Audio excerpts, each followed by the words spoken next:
Good morning again to everyone and welcome again to my channel, and it's me again, ang inyong chismosong kaalda vlogger. So gusto ko munang magpasalamat sa inyong lahat sa mga walang sawa na tumatangkilik, nanonood, sumusuport at sumusubaybay ng mga content ko here on my YouTube channel. So wag ninyong babaktawan o lalaktawan tong ating content ngayong araw. I'm sure na hindi ninyo pagsisisihan na pinanood nyo ito mula umpisa hanggang hulihan. And syempre, wag na wag kayong mag-i-skip ng segment, okay? Buuin nyo to mula umpisa hanggang hulihan. And wag ninyong kakalimutan na i-share to, okay? So, ito na, dumako na tayo sa ating main topic for today's video na very interesting. Ito na nga, speaking of upcoming projects ng nag-iisang box office king ngayon ng aming henerasyon na si Alden Richards. Marami tayong dapat kaabangan. So, ito na guys, watch this. Mamaya ipapaliwanag sa inyo ng buong buo. So, ito na guys, watch this. At kung nakita nyo na nga yung recap, so once again, say TTO sa mga admins, dumako na tayo sa ating main topic for today's video. Like what I mentioned earlier, marami tayong dapat pakaabangan at pakatutukan. Lahat tayo sa isang box office king ng aming henerasyon na si Alden Richards. Dahil bukod nga sa movies, bukod nga sa teleseries, may gagawin pa siya na may gagawin siya bilang director na in-announce niya na noon na may gagawin siyang pelikula na siya mismo nag-direct. Hindi ko alam kung ano yun, basta pakaabangan ninyo, okay? Pero, at saka guys, may mga international engagement din si Alden.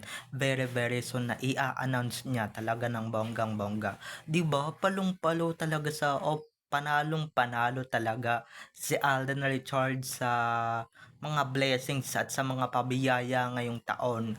Hindi gaya ng, diba? Tignan ninyo, huling hirit na nga ng taon na ito, 4 months na nga lang matatapos na yung 2025. Tignan nyo naman, napakadami pa ring blessings, napakadaming blessings, napakadaming endorsements, napakadaming blessings kahit na hindi siya nanalo bilang Best Actor Award, 'di ba? Uulit-ulitin ko 'to para sabihin ng iba diyan 'di ba? Baka mamaya kutyain si Alden. Alam niyo naman, 'di ba? Hindi tayo papayag na pwedeng makutya ang isa sa other half ng Aldab. At ngayon box office king na nga, 'di ba? Pero mas mataas guys daw ang box office king, 'di ba? Kaysa dun sa Best Actor Award. Yung box office king, ibig sabihin lahat ng mga pelikula mo kumita, 'di ba? Lahat ng mga pinagbidahan mong pelikula kumita talaga. Hindi kagaya ni Mr. Spotted, kaya hindi pa siya matawag-tawag or hindi pa siya mabigyan-bigyan ng title na ganon. Paano naman kasi yung mga pelikulang ginagawa niya talagang nag-flop. Talagang first day, last day. Si Alden, umaabot ng 2 weeks, 3 weeks, 4 weeks. Di ba yung mga pelikula niya na ginagawa? Ilan na nga lang dyan yung My Baby Love, Imagine You and Me,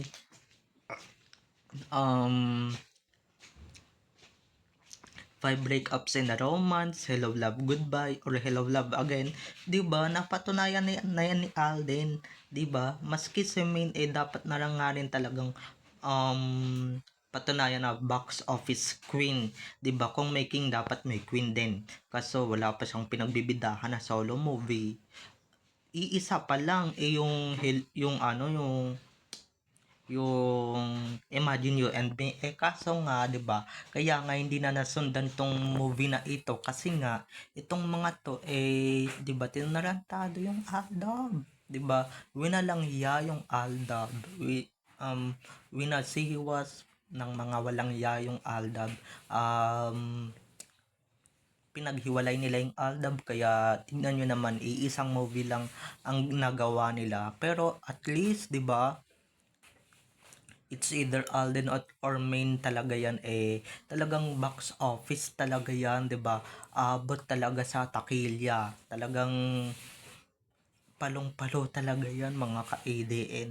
Hindi gaya ng isa dyan na first day pull out agad the next day, 'di ba?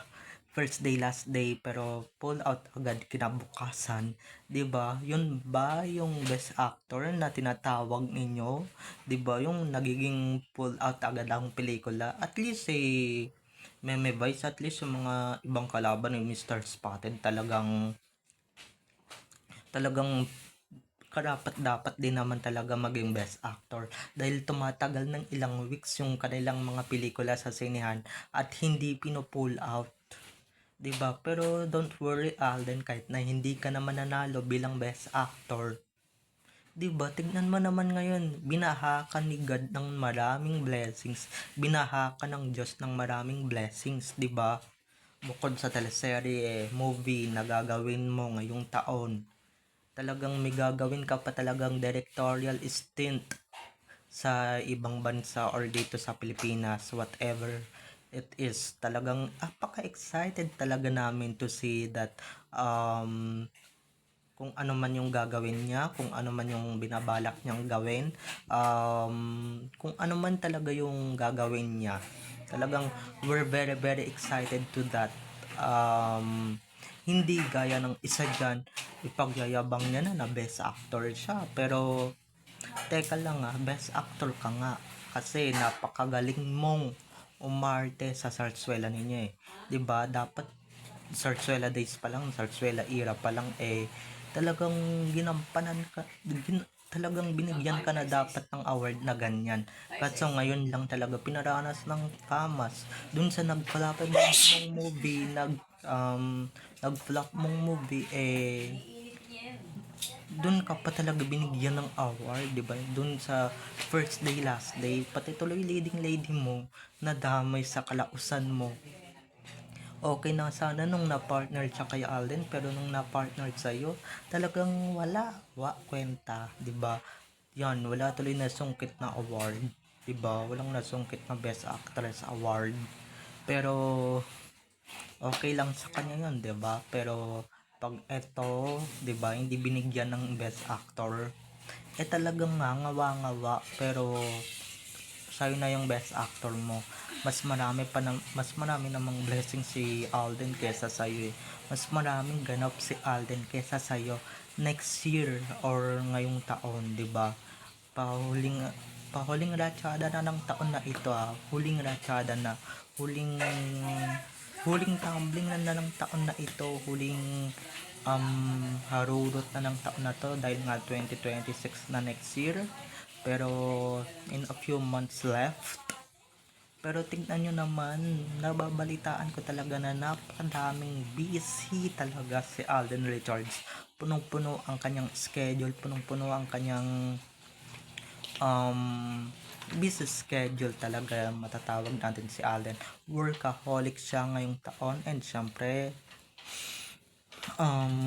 director, actor at soon to be pilot dahil nga nag-aaral na siya maging piloto and syempre wala na rin siya sa showbiz. Abangan nyo na yan, 'di ba? Kaya yung mga fans niyan mga dilulong fans niyan, talagang huling-huli na nilang makikita yan si Alden sa mga mega projects na talagang pagbibidahan niya at talagang i-direct niya ng bonggang-bongga. Talagang 'di ba?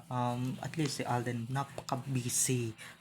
Mas higit pa siya sa best actor dahil napakataas na ng kanyang posisyon. Grabe, guys. Ano lang naman siya.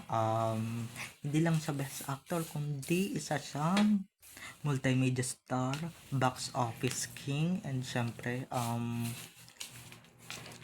nasa kanya pa rin, nakatatak pa rin ang pambansang bay ng Aldab era. So, napakadami niyang title. Yung si Spotted Best Actor lang ang title niyan. Okay, mas mataas pa rin ang box office king. Okay, fun fact lang mas mataas ang box office king kaysa diyan sa best actor. Kasi ibig sabihin ng box office king, lahat ng mga pelikulang pinagbidahan mo, 'di ba? Lahat ng pelikulang ikaw ang leading man, ibig sabihin nun lahat naging blockbuster. Yung si Mr. Spotted, lahat ng pelikulang pinagbidahan niyan lumubog sa putikan, 'di ba? Nawala ng tuluyan, nawala. Talagang ganun talaga yung epekto, no, pagka nahaluan ng sarsuela. Pag gumawa ka talaga ng pelikula, talagang nagme-mega flop at talagang naglulubog-lubogan, di ba? Ganun yung atake ng mga ginagawa niyang movies. Tas sasabihin nila, papangalanan nilang best actor, 'di ba? Katakataka naman din 'yan. Parang yung famas naman walang katarungan, 'di ba? Dapat binibigay 'yan sa mga deserving. Binibigay 'yan sa mga hindi lumulubog na pelikula gaya ng First Day, Last Day Showing. Hindi, 'di ba? Mas deserving pa nga yan sila Dennis. Ewan ko ba ba't nanalo yun si Spotted. Siguro 'di ba? Gaya nga ng sinabi ko kanina, awa na lang talaga yung pinadama nila para naman hindi naman umuwing luhaan, and syempre umuwing lugmok sa awards night ng si Spotted, 'di ba? Kaya pinagbigyan na yan. And syempre marami pa naman masusungkit si Alden na Best Actor Award. Tsaka may box office na siyang title, hello. Di gaya ng iba dyan, di gaya ng isa na hanggang ngayon, di ba, movie pa lang nagpa first day last day na or nagme-mega flop, di ba? Lumulubog na or lubog na talaga. Tapos magtataka ka, but best actor? Ay nako, sino nauto ninyo? Diba? Sino yung nagpauto sa inyo? Or nauto kayo niyan? Talaga ba, famas? Diba? Halatang halata naman na talagang dinaya ninyo yung isang award na best actor na talagang hindi naman siya deserving talaga Talagang pinanalo niyo, no? Kasi nga charity case yan si Spotted. Pagka hindi nanalo yan, ngangawa yan, 'di ba? Mawawala angas niyan. Dapat talaga hindi manalo yan kasi magiging maangas na naman yan, 'di ba? So, babay na mga ka-ADN. I love you all. Have a nice day. Keep safe and God bless everyone. Don't forget to subscribe to my YouTube channel, and syempre huwag ninyong kakalimutan na i-click ang notification bell para pag nag-upload ako, kayo agad ang unang-unang makakanood ng aking mga update here on my social media. So, babay na mga ka-ADN. I love you all. Have a nice day. Keep safe and God bless everyone. Bye-bye.